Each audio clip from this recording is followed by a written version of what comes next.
parle. Chaque jour, Charles et Carole vous présentent la leçon de l'école du sabbat.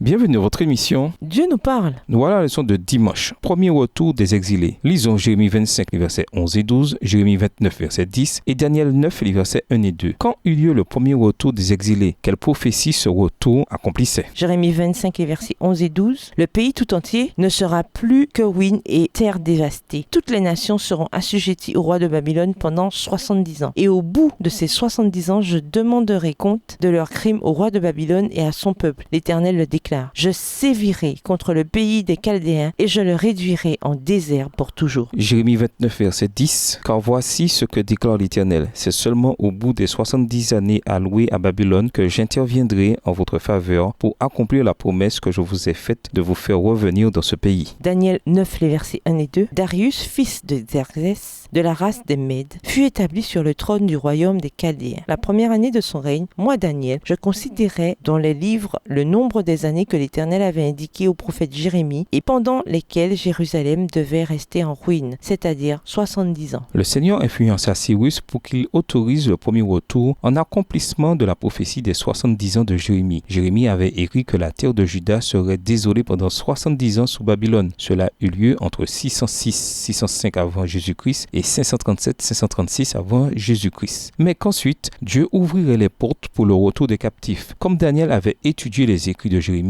il comprit que le moment de ce retour promis était arrivé. Dans Daniel, le chapitre 9, Daniel est bouleversé parce que les 70 années sont presque écoulées sans qu'aucun changement ne soit apparent. Et le nouvel empire persan est à présent au pouvoir. Il se lamente et se tourne vers Dieu en demandant miséricorde et l'accomplissement de ses promesses. Dans le même chapitre, Daniel 9, les versets 24 à 27, Dieu assure à Daniel qu'il veille sur toute chose et qu'il a un avenir de prévu, avec un libérateur qui viendra mourir pour expier les péchés des gens, apporter la justice et accomplir le système sacrificiel. Dans les faits, Dieu était en train de dire: Daniel, ne t'inquiète pas, puisque le véritable libérateur Jésus viendra, je vais également envoyer un libérateur pour vous maintenant. Peut-être Dieu poussa Cyrus, roi de Perse, à ordonner la libération des captifs. Dieu est toujours fidèle à ses promesses. Voir Daniel 10 pour la manière dont Dieu est intervenu afin d'assurer la prospérité de son peuple dans sa patrie. Esdras 1 rapporte la proclamation du roi Cyrus que la nation d'Israël était libre de retourner à Jérusalem et de bâtir la maison du Seigneur. L'ordre est donné entre 539 et 537 avant Jésus-Christ. Non seulement Cyrus les laisse partir, mais il s'assure également qu'ils s'en retournent avec des cadeaux et des offrandes, dont les vases d'origine du temple qui avaient été volés par Nebuchadnezzar. Cet événement nous rappelle le départ d'Égypte des Israélites, bien des années auparavant, quand Dieu toucha également le cœur des gens pour leur faire des cadeaux de départ. Ce premier groupe à revenir en Juda était composé d'environ 50 000 personnes, avec parmi elles, selon toute vraisemblance, des femmes et des enfants d'autres territoires. Quelles autres prophéties historiques ont été accomplies exactement telles qu'elles avaient été promises dans la parole? Comment tirer du réconfort du fait que Dieu connaît l'avenir et que nous pouvons faire confiance en ses promesses? Au revoir. Et à demain si Dieu veut.